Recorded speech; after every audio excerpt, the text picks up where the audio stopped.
that side of his body, and I saw the opening, I took it, and it really, hurt him.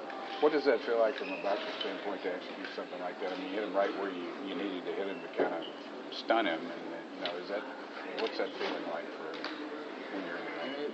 Just getting the perfect punch, it definitely feels good because you got him with a good shot. I wasn't sure if he was going to get up or not. I thought he would try to get up because he's a tough guy. He's world champion. But after I saw his reaction and his expression, I saw his face. I knew he was going to have a hard time, and he wasn't able to recover. Yeah. Have you ever been hit in the liver, whether it be sparring? I've been hit with good body shots before, and they do hurt. So I haven't been hurt to the point where I can't continue, but they hurt most than any other punch. He said that Robert said you don't do that often, but it was a good way to show that you could. I don't use it as much because to be able to land a good body punch, you have to be closer to the opponent. You have to be in close quarters, and the opening has to be right. I just like to stay on the outside more, use my distance, my reach. But when the opportunity is there, of course I'll take it, and that time was perfect. Yeah, and you would open that up by he was covering up.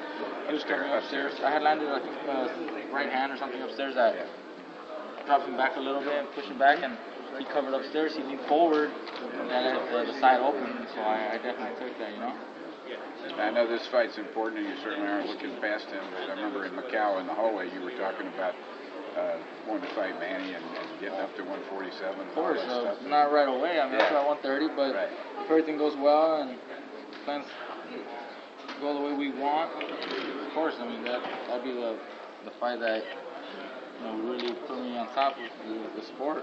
How long do you think it will take for you to be able to take everything you do now up into that weight, and what's involved in that? You gotta grow and do the work here in the gym to, physically get bigger in strength and keep the speed, keep the strength, not just go up in weight because you're overweight, Sometimes your body grows, faster than you expect. I think I'm pretty comfortable right now at 130, but we may fight at 135 soon. Early in my career, I never thought I'd be fighting at 135 this soon. Now it seems like more of a possibility that's where I'll be campaigning soon. And I mean, if I can grow 140, maybe even bigger, it all depends on the work. Then if you get to 140, you're almost there. So it's a matter of. Yeah, we're not that far off. We can probably pull something together and put something down that works for both. Did you fight as a lightweight, as an amateur? I did. I fought at 132 pounds for a couple of tournaments, but most of my career was done at featherweight at 125. I started out with 15 years old, my first tournament at 125.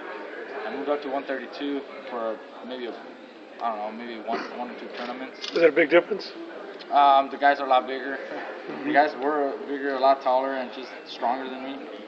So when we turned pro, we decided to come back down to 126 featherweight limit. When you sparred with Manny, was that when he was what fight was he getting ready for when you? He was getting ready for Morales, the rematch. We were obviously sparring partner for several weeks, 3-4 weeks. What do you remember about those days and being in the ring? He was very quick. He was very fast. I was more surprised with his speed than his strength. But that was a long time ago. Yeah. He got very big and strong after that, and I mean, I've also grown, so